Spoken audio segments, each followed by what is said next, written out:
Welcome to the Ancasta Interview Series, part of the 2021 Dusseldorf Virtual Boat Show. Today we welcome Simon Fisher, or Sci-Fi as he's well known in the professional sailing world. I first got to know Sci-Fi back in 2003 when a young navigator and sailor dropped me an email about the Transat Jacques Vabre. At the time, Sci-Fi was doing some America's Cup sailing with Peter Harrison's GBR Challenge, and it would be a call up to the 2005-6 Volvo Ocean Race that would thrust him into the offshore sailing spotlight, sailing on board ABN AMRO 2.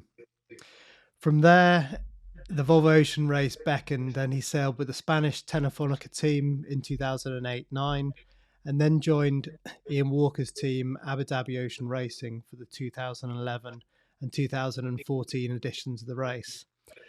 It would be in this edition of the race that would see him crowned as the winner of the Volvo Ocean Race.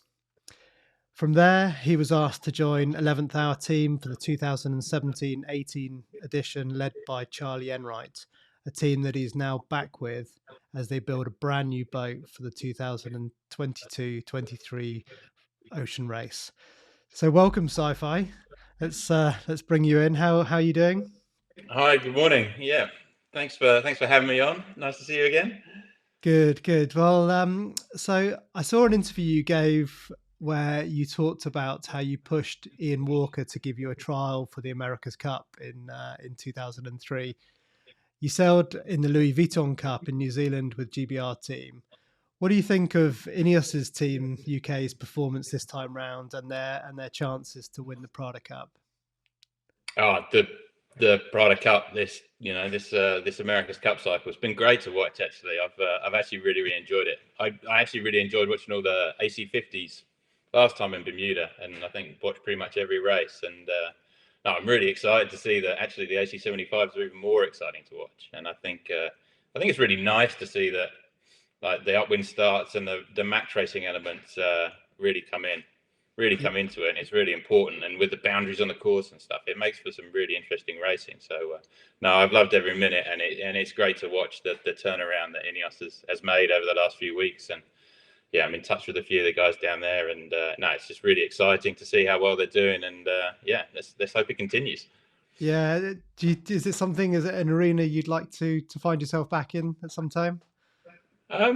Yeah, I mean, I obviously did the America's Cup with GBR Challenge way back in 2003 and 2002, 2003, and then with Victory Challenge in 07. And sort of since then, I've been, I guess, a lot more focused on the ocean race. And I think the navigator position, which is probably where I started navigating, was actually in the Cup with GBR Challenge. And but that sort of position seems to have faded off the boat for one reason or another. But I mean, certainly in the future, I'd love to be involved in the Cup. It's a sort of great sort of platform for exploring sailing technology, innovation, and it's really exciting to see teams like Ineos working with the Mercedes Formula One team and their applied technology department to bring that sort of technology in. And I guess sort of in the work I've done, be it America's Cup or Ocean Race, we've sort of knocked on the door a little bit of some of that sort of motorsport and Formula One technology. But I think it must be fascinating to work in one of those teams and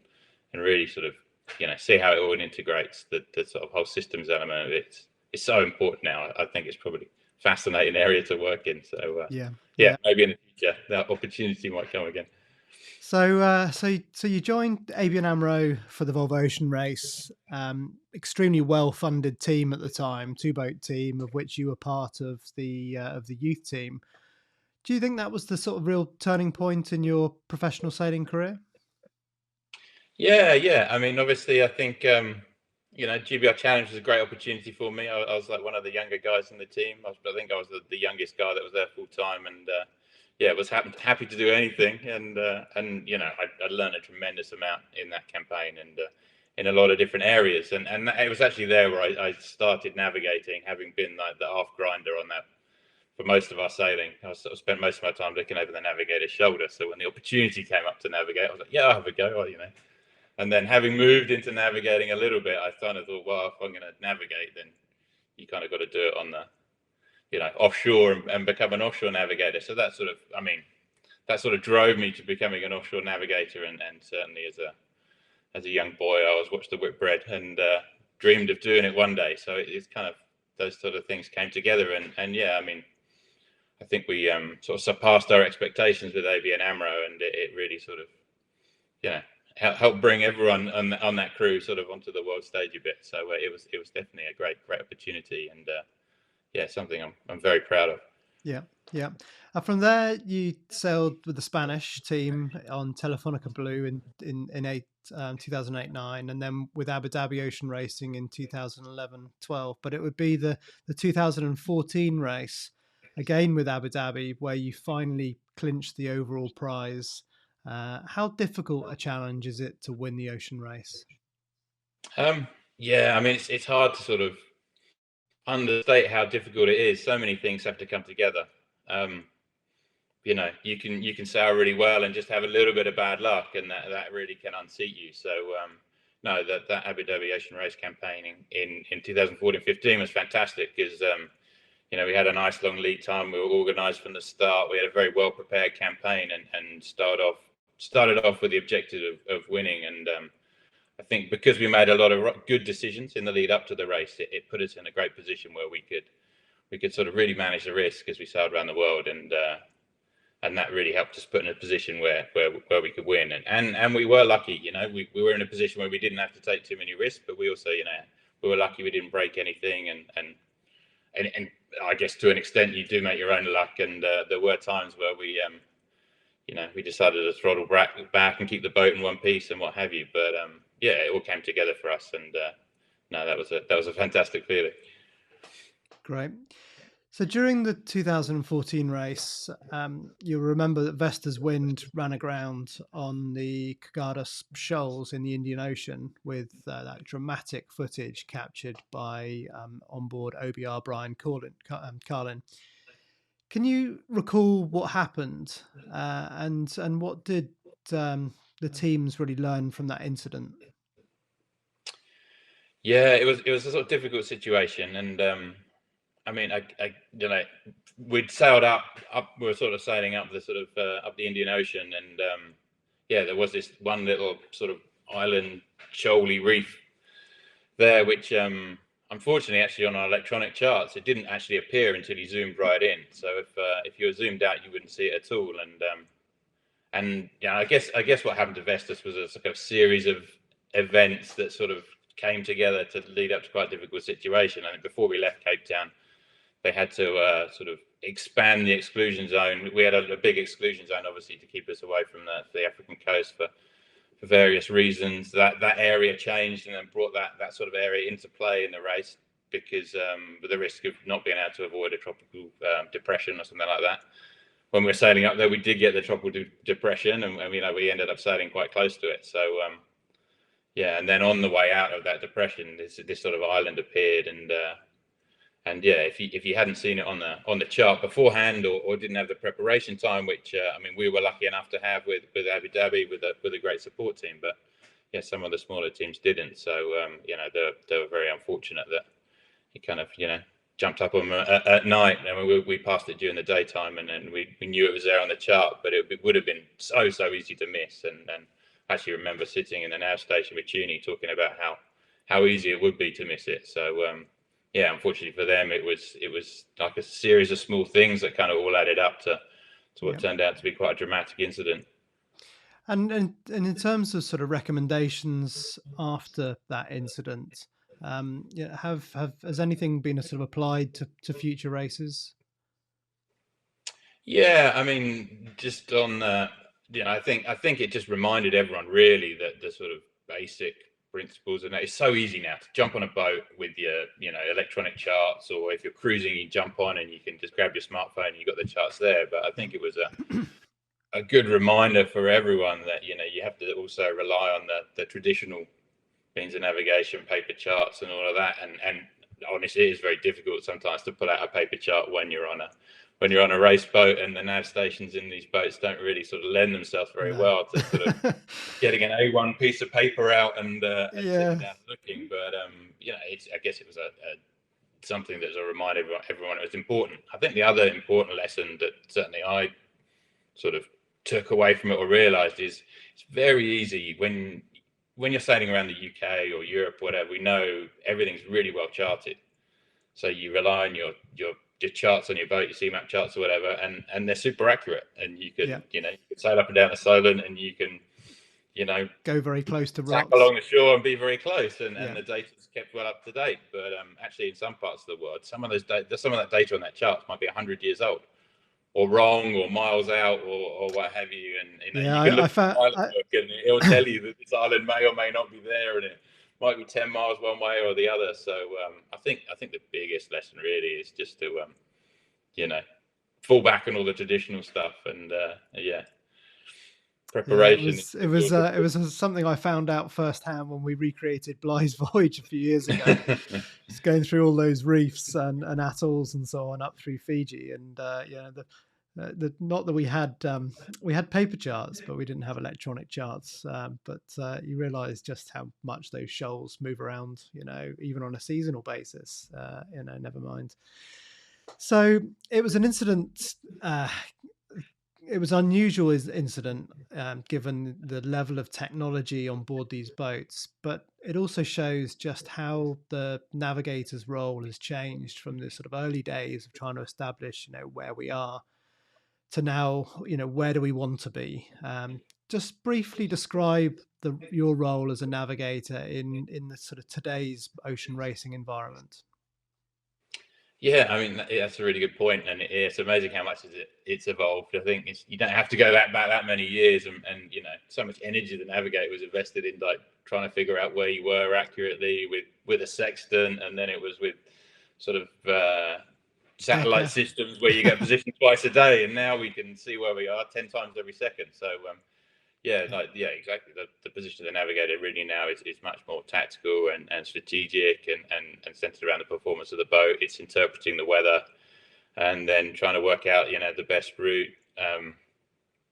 tactics versus the other boats, and then also monitoring the performance and sort of growing in that areas, I guess. And certainly for me, it's always been sort of managing all the electronic systems and stuff on board. So it's sort of gone very much from trying to find out where you were to trying to work out where you're going to go next, and but it's a good challenge.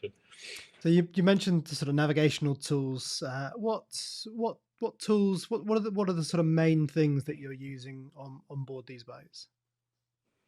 Sort of just talked about the importance of paper charts, but I mean, the reality is the majority of the time you're looking at your navigation software, and there's various different softwares out there, and to be honest, when I'm racing, I tend to use a combination of all of them, especially when your competitors are using different ones. So it's always good to check in and get the answers, and then with the software you can integrate the weather, the positions of the other boats. You've got all your performance data, and you use all those tools really to sort of work out your forecast, and then do your routing and that's what have you. So and I think in as much the software hasn't changed greatly, it's got a lot easier to use, and it's a lot more user friendly. Just in the 15-20 years I've been doing this. But I think the principles are the same, but I think it's getting easier to use. It's getting more accessible. Certainly, the weather is getting better. There's a much greater variety of different weather sources, weather models. But I guess it's easier to get. But I guess the trick still is, you still have to interpret all that weather, make good decisions, make good seaman-like decisions, and make sure you're not doing anything stupid, if you see what I mean, or be it with the weather or navigationally, or with shores and currents and what have you. So no, I think I think the principles remain the same, but the sort of it continues to evolve, which is quite exciting. Yeah, and so how accessible is some of that technology now in just the sort of hands of the average sailor? I guess it's it's all pretty widely available now. Yeah, and I think that's wonderful. It's actually great that now you can get majority, like this used to be specialist software with a PC, and like getting satellite connections and what have you was always quite difficult and very slow, like not going back 10, 15 years. Yeah, not very far. It's great with 4G and mobile technology. You can get all of this sort of stuff that we use in our PC software on a chart plotter or on your mobile phone, and there's some great products out there that you can use. And like we said, obviously it's good to check the traditional sources every now and then, but I think it's great that it's also accessible now, and people are much better informed. You can go on the water with a good forecast and an accurate forecast, and have the charting right there. I think it's a sort of great development, and hopefully it makes sailing a lot more accessible and sort of encourages people to venture out a bit more. Yeah. So you're working with 11th Hour Racing to prepare for the 22-23 Ocean Race, and you'll be launching your race boat in July. How is the boat build progressing at CDK, and what innovations can we expect to see in the newer mockers for the Ocean Race? The boat's going well. It's obviously all coming together. It's quite exciting every time we get to visit their CDK and see it all coming together. I think the last time we were there was a hull shell, and it was getting to the point where structure was going in. So the deck's underway as well. So over the next few months, it's all going to come together, and all the systems are going to go in. So no, it's really exciting. But no, I mean, it's really interesting as well. Sort of been through the design process. And just trying to weigh up the performance implications of a decision versus the ergonomics, and how we're going to try and sell the people with the crew, and there's a lot of compromises and balance that has to be made. I guess the one area where we've been really focused on development, just because it makes such a massive difference in boat speed, is the foils. And I think we've obviously seen the foils evolve and develop and get bigger and bigger and bigger over the last few years. I think we know now they're now sort of, as a class, Mocha are considering trying to sort of limit that a little bit. So we're trying to keep step with that, but at the same time, really pushing the development in that area. Yeah. But then also, I mean, because we're foiling, and weight was an important factor in the Mocha class anyway, but now we're foiling. I guess it's even more important. So we're really focused on the whole system side, everything that goes in the boat. We're trying to make it as light as possible, as efficient as possible. Obviously, with 11th Hour, sustainability is very, very important to us. It's one of our sort of core values. So certainly on my side of things with the systems, we're really looking at how we sort of embrace sustainable energy, make the boat as efficient as possible. Where we use traditional forms of energy, we're trying to sort of really push that efficiency up as well. So it's sort of quite an exciting project to work on from that side of things. And hopefully we're going to bring some new stuff in there. Yeah, you mentioned the sustainability is a core focus for the team. From a technology perspective, what innovations will we see in your boat, which might, in time trickle down to the regular boaters in the future? Yeah, I mean, one area that's been quite exciting.